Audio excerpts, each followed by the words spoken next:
Hello, everyone. Welcome to the News Browse News broadcast. Laini Zhaobao reports, citing U.S. national broadcaster NBC, that at least 16 U.S. MQ-9 Reaper drones have been shot down since the war with Iran erupted. Two of these advanced unmanned aerial vehicles were down just this week. Each MQ-9 Reaper drone costs approximately $30 million US dollars, 38.59 million Singapore dollars. In stark contrast, the Shahed drones used by Iran cost about 35,000 US dollars, 45,024 Singapore dollars each. Bloomberg Economics Director of Defense Affairs, Wasser, highlighted the U.S. military's disadvantage in strike cost reduction. Wasser noted that the U.S. military can no longer expect to win wars solely by relying on expensive, sophisticated weapons. Instead, it must also adopt reusable, low-cost drones or face the risk of failure in future conflicts. According to Xinhua, U.S. federal agents have arrested the niece and grandniece of the late Iranian Islamic Revolutionary Guard Corps commander Qasem Soleimani.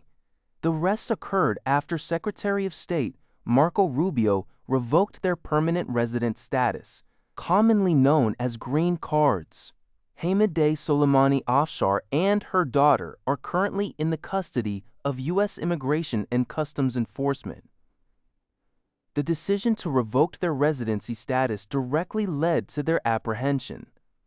Furthermore, the State Department confirmed that Afshar's husband has also been prohibited from entering the United States.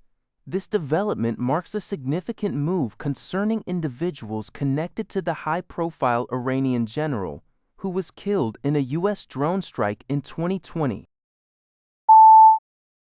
According to Thai Sounds, Tori, 5 European countries, including Spain, Germany, Italy, Portugal, and Austria, are urging the European Union to implement an EU-wide windfall tax on energy companies.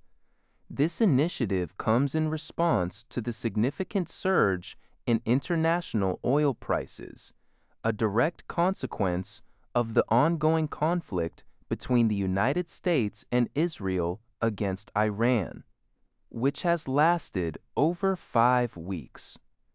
Spanish Economy Minister Carlos Cuerpo stated that the measure is necessary to address market distortions caused by soaring fuel retail prices. The goal is to prevent further acceleration of inflation and alleviate the financial burden on citizens. The letter sent to the European Commission highlighted that the Middle East conflict is imposing a substantial strain on the European economy. The countries advocate for a solidarity contribution similar to one imposed in 2022, after Russia's invasion of Ukraine triggered an energy crisis, ensuring that those profiting from the war's effects contribute to easing public burden. The Eurozone's annual inflation rate rose to 2.5% in March, largely driven by oil price increases. Furthermore, Iran's blockade of the Strait of Hormuz, a crucial transit point for approximately 20% of global oil and gas, is expected to maintain pressure on fuel markets for the foreseeable future. EU Energy Commissioner Dan Jorgensen warned that this disruption means fuel prices are unlikely to return to normal in the foreseeable future. NBC News reports that China's Hubei province has launched a significant crackdown on the fentanyl trade, arresting 7 individuals and shutting down over 200 websites in recent months. This operation, detailed by state media, is a direct response to a fentanyl precursor task force established in December, which has since investigated 22 cases. The crackdown holds particular importance within the context of U.S.-China relations, especially following an agreement made in October where China committed to stemming the precursor trade. In return, the U.S. agreed to halve the fentanyl-related tariff on Chinese imports to 10%. President Donald Trump had previously used tariffs to pressure China on this issue, citing the synthetic opioids' role in thousands of U.S. overdose deaths. One case saw police in Wuhan, Hubei's capital, make an arrest with U.S. Drug Enforcement Agency assistance, uncovering a company selling precursor chemicals and stimulants.